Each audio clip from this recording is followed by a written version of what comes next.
સામે એક તબક્કે પગલાં ભરવાની વાત જે આવી હતી અફવા હતી, પરંતુ એ તબક્કે એવું પણ થયું હતું કે જો આ વાત સાચી હોય તો ચોક્કસ ઘણા બધા કાર્યકરો સમર્થકો જે છે તેમની સમર્થનમાં રાજીનામા આપવા સુધીની તૈયારી હતી. અત્યારે હાલ કોંગ્રેસના જે સ્થાનિક જે નેતાઓ છે તે પણ અહીંયા ભેગા થયા છે.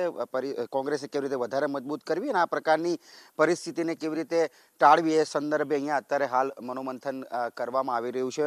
મહેસાણા નગરપાલિકાના પ્રમુખ પણ આપણી વચ્ચે ઉપસ્થિત છે. આ વાત આવી હતી એ તબક્કે શું વિચારવામાં આવ્યો હતો? એક તબક્કે જ્યારે કીર્તિસિંહ સામે પગલાં લેવાની વાત આવી હતી એને શું કહેવું છે? આ કીર્તિસિંહ સામે સંગઠનના મજબૂત માણસ છે. એમના આવવાથી મહેસાણા નગરપાલિકા, જિલ્લા પંચાયત, તાલુકા પંચાયત વગેરેમાં સારી કામગીરી કરી અને બચાવી શક્યા છે. અને એમના ઉપર જો આવા પગલાં લેવાય તો અમે એમના સમર્થનમાં કોંગ્રેસ માટે જે કંઈ કરવું અમે તૈયાર છીએ.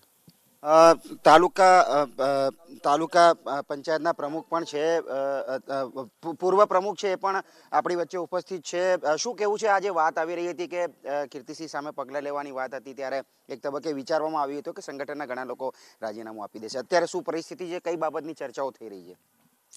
હાલમાં જે કીર્તિસિંહભાઈની જે વાત ગઈકાલે રાત્રે મીડિયા માધ્યમથી જે મળી અને ઘણા લાંબા સમય પછી મહેસાણા જિલ્લામાં નગરપાલિકાઓ, તાલુકા પંચાયતો, જિલ્લા પંચાયતો જેના પ્રમુખ સ્થાને અહીંયા જ્યારે બની હોય ત્યારે અને સંગઠન જ્યારે મજબૂત થયું હોય ત્યારે રાજકીય વેરભાવ કે દેશદ્રોહ રાખી ઉપરના નેતાઓ જો આવું રીતે જો કોઈને હેરાનગતિ કરતા હોય તો મહેસાણા જિલ્લાના તમામ સંગઠન, તાલુકા પંચાયતો, જિલ્લા પંચાયતો, નગરપાલિકાના કોર્પોરેટરો બધા એમના સમર્થનમાં સાથે જરૂર પડશે રાજીનામું આપવા પણ તૈયાર છે. તમારું શું કહેવું છે? આપ પણ પૂર્વ પ્રમુખ રહી ચૂકેલા છો. શું પરિસ્થિતિ છે અત્યારે મહેસાણામાં? આખરે આશાબેને રાજીનામું આપ્યું અને ત્યારબાદ આ પ્રકારની સ્થિતિ થઈ અને આશાબેનની નારાજગીના કારણે કીર્તિસિંહ સામે પગલાં ભરવાની વાત હતી. કીર્તિસિંહ એક પાયાનો કાર્યકર છે. કીર્તિસિંહ કોંગ્રેસ ઝીરોમાંથી જ્યારના પણ અહીંયા પ્રમુખ હતા એ પછી અને મહામંત્રી થયા એ પછી પણ જિલ્લાની કોંગ્રેસને એમને સાચવી છે. એમના નેતૃત્વ હેઠળ કોંગ્રેસ મજબૂત બની છે.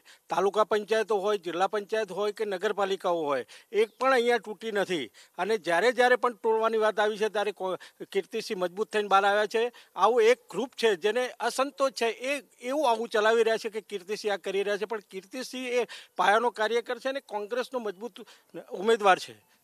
તમે શું કહેશો? ખાસ આખરે અહીંયા અન્ય એક આગેવાન પણ ઉપસ્થિત છે. તમારું શું કહેવું છે જ્યારે આ વાત આવી કે કીર્તિસિંહ સામે પગલાં ભરવાની વાત છે અને રાજીનામા ધરવાની વાત હતી, શું સ્થિતિ છે અત્યારે અને શું કહેવું છે પ્રદેશ મૂડીઓને?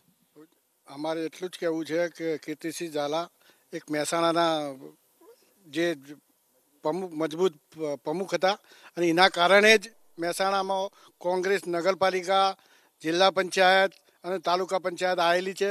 એટલે આવા પખર જો નેતાને જો આવી રીતે કરવામાં આવશે તો અમે એમના સાથે ગમે તે કરવા તૈયાર છીએ. તમારું શું કહેવું છે? આજે તમે પણ અહીંયા આવ્યા છો, ખાસ તમારો હોદ્દો અને અત્યારે જે રીતે અહીંયા કીર્તિસિંહ સામે પગલાં ભરવાની વાત આવી હતી, શું કહેવું છે તમારું?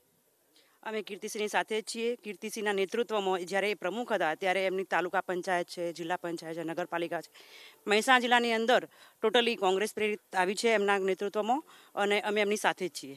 એમને હટાવવાની વાત હતી ત્યારે શું કહેવું છે એ બાબતે? રાજીનામા આપવાની વાત પણ આવી છે એમની સમર્થનમાં. ખોટો નિર્ણય છે એમને રાજીનામું ના આપવું. ના, એમના સમર્થનની બાબતમાં એવું કહેવામાં આવતું હતું કે જો એમની સામે પગલાં ભરાશે તો ઘણા બધા સમર્થકો રાજીનામું આપવાનું. હું પણ તૈયાર છું, હું પણ રાજીનામું આપી દઈશ. કીર્તિસિંહના સાથે જ છીએ અમે. અન્ય પણ કેટલાક શહેર પ્રમુખ પણ અહીંયા ઉપસ્થિત છે. તમારું શું કહેવું છે? આ પરિસ્થિતિ જ્યારે થઈ અને આશાબેનનું રાજીનામું આવ્યું ત્યારબાદ કીર્તિસિંહની જવાબદારી પર રોક લગાવવાની વાત આવી હતી અને ઘણા બધા અહીંયા નેતાઓ ભેગા થયા છે સ્થાનિક. શું કહેવું છે? રાજીનામું આપી દેવામાં આવશે? કીર્તિસિંહ ઝાલા એ દરેક સમાજને સાથે રાખીને મહેસાણાનું વર્ષો પછી એક સત્તાનું સોપાન સર કરેલ વ્યક્તિ છે. કીર્તિસિંહ ઝાલા જોડે પાટીદાર સમાજ, બ્રહ્મ સમાજ, પ્રજાપતિ સમાજ બધી જ બહેનો જોડાયેલી છે. પાર્ટીને બી મારો એક સંદેશ છે કે આ માણસ સંગઠનનો છે, આ માણસ હશે તો આજ ગુજરાતની લેબોરેટરી ગણાતી મહેસાણાની સીટ જીતી શકાશે. આપ કોઈના દબાણથી અને કોઈના રાજકીય સંતોષ સાધવા નીકળ્યા હોય તો આ પાર્ટીને મોટું નુકસાન થાય એવું છે. અને હું તો સંગઠનમાં રહેલો માણસ છું એટલે હું સંગઠનના વ્યક્તિને જાણું છું કે ખુરશીને પાથરીને પ્રદેશ સુધી પહોંચેલા કીર્તિસિંહ ઝાલા છે અને યુવાનોમાં એમનું મહત્વ ખૂબ છે. આથી ભવિષ્યમાં કોઈ નુકસાન કોંગ્રેસ પાર્ટી ના થાય એવી વિનંતી આપના માધ્યમથી હું પ્રદેશ પ્રમુખશ્રીને કરું છું.